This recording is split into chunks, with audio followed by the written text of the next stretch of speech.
Um, Michael, tell me, for start, just a little bit of a history. What was it like? I can't imagine how wonderful it must have been to grow up with Robert Mondavi and in the wine family. Tell me what your childhood was like. Well, the fun thing was growing up in the vineyards.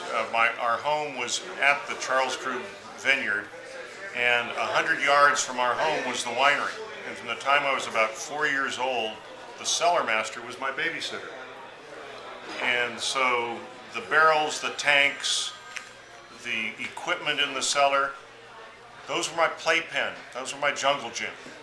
And I would walk the vineyards with my great uncle, and then my uncle.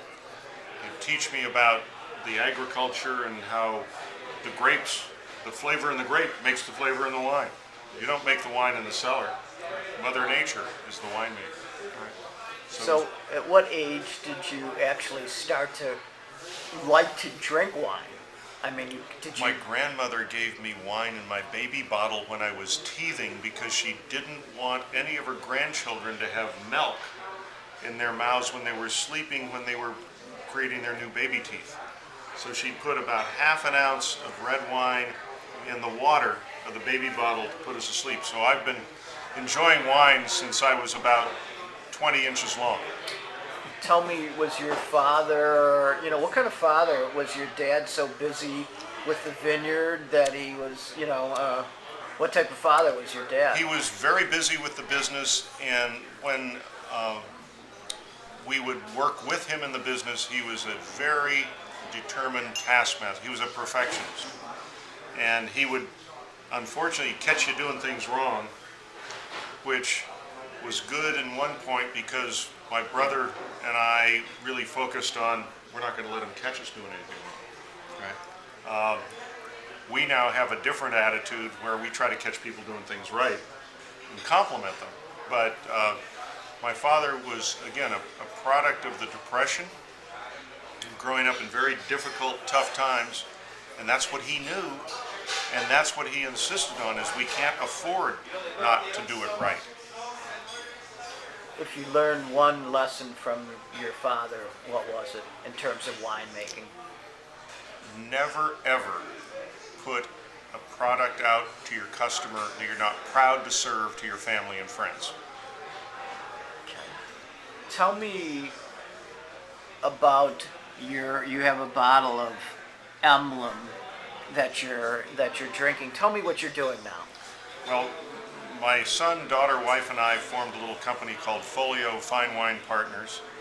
We are a vineyard owner and a winemaker in Napa Valley. We also import wines from wonderful friends like the Frescobaldi family, with their wines, with Ornellaia and Masetto, as well as Frescobaldi, with the Rallo family, with the Donna Fagata wines of Sicily, and a number of other great Italian and Spanish families.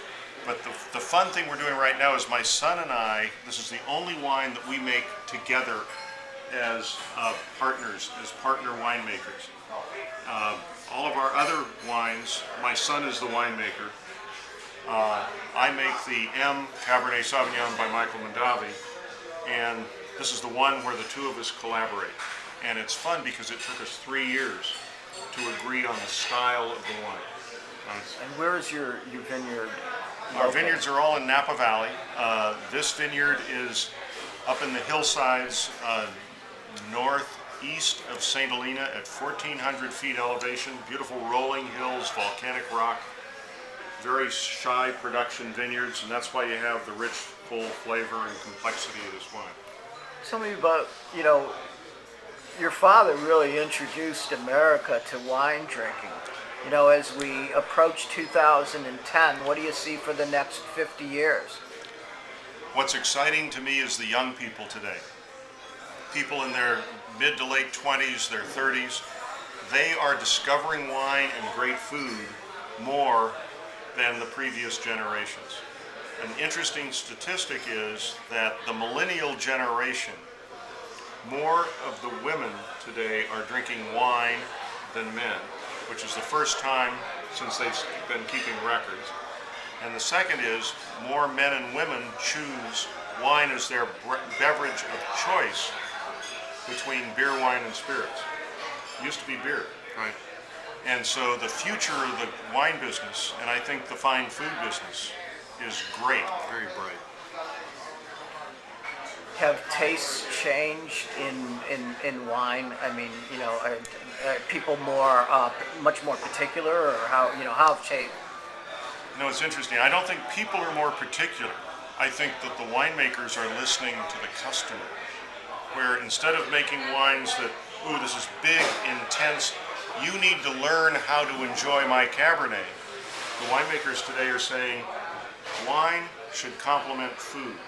How do we produce a wine that can be served with a wonderful meal and complement it and not overpower it? 10, 15 years ago, the ego was, I'm a winemaker and you, chef, have to make your food to taste good with my wine. But the opposite is what is true.